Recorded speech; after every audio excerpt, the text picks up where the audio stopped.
Hello everyone, good morning and welcome to my morning report chart analysis videos on Friday 17th of August with me, Richard Bear, market analyst at Hantec Markets. We had a strong risk rally yesterday and the market sort of looked fairly consolidating as the European session took over, but a slight move against the dollar that has developed as traders have sort of got going in Europe, and that's sort of seen through the euro that's bounced a bit more back above 14 big figure. Sterling a touch higher, but again interesting to see that sterling is actually underperforming major currencies pretty much as a general rule at the moment.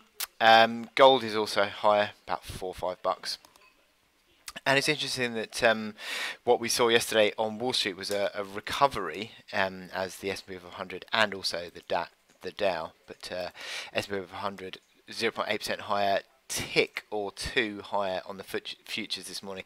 Very mild gains on Europe, not really on the Dow. On the DAX. And this sort of consolidation is coming as we've seen consolidation on not only the Turkish lira, basically now sideways, but also the Chinese yuan, which has sort of stabilized a little bit in the last couple of days as the weakening has just unwound a touch. And that's helped to sort of see this dollar move consolidate. But I think it is just going to be a consolidation market today. I don't think this is going to be a decisive move that we're going to see on markets at all. I think they're going to be consolidating. You've not got a great deal of data to really go on. You've got the final reading, the Eurozone inflation for July, expected to be reconfirmed on the flash readings of 2.1 on the headline and 1.1 on the core.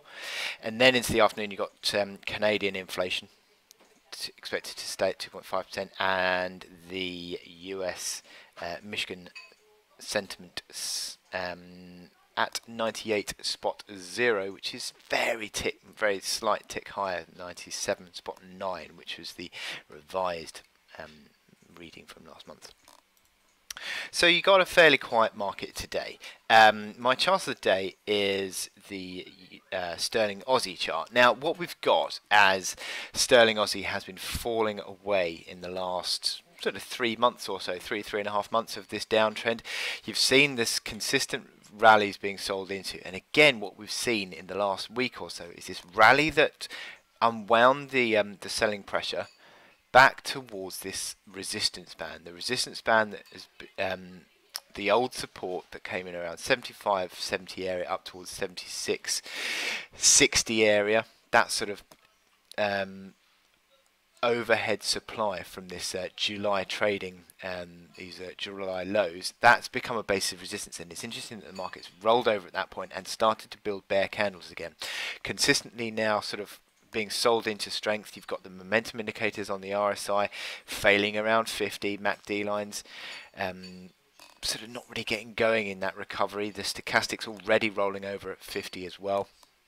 It just all sort of plays into the whole sort of selling into strength argument on Sterling Aussie, because Sterling, I think, continues to be the underperformer of the major currencies, and that is also reflected against the Aussie as well, which is not a great performer in itself. However, certainly it looks as though that Sterling is the weak one of the Forex majors at the moment, and this is again reflected in Sterling Aussie. So you've got sterling yen, sorry. You've got the market, as I said, rolling over, starting to form lower highs, lower lows. This is the hourly chart whereby you've got that lower high at the old support, 75.60, lower high again today at the old support around 75.20, and it's sort of forming lower lows, and it certainly looks as though on the MACD lines on the hourly crossing lower underneath neutral, RSI failing around the 50 point, all sort of paints a picture of selling into strength on Sterling Aussie. So with that in mind, I wish you good luck in your trading. I think a retest of 72.80 could well be seen, and I'll speak to you later.